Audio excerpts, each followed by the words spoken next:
that if you live in 51 counties in California that have been affected by disaster, with all the storms that went through, you qualify for an extension for filing this year. Thanks to recent announcements from Governor Newsom, the California Franchise Tax Board, and the IRS. For those who qualify, the deadline to file your federal and state income taxes this year is now October 16th.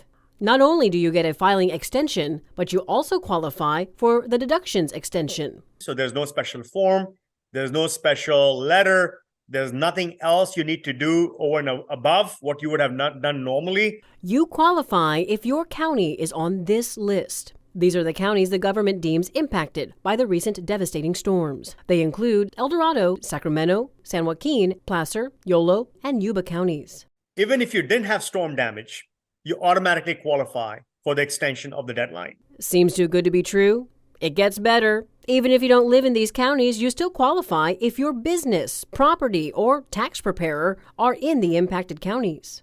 And let's say you were still affected directly or indirectly by what happened in some other county that does qualify. Let's say you run a business, and because your business overlaps multiple counties, even though you yourself don't live or may not be located in the county that qualifies. The purpose of this extension is to help alleviate some of the hardship from the storms. Governor Newsom says in part, California is working swiftly to help recovering Californians get back on their feet. So you'll have more time to file, but that could also mean more time to wait for your return. Because the state already is expecting a major budget shortfall this year in 2023.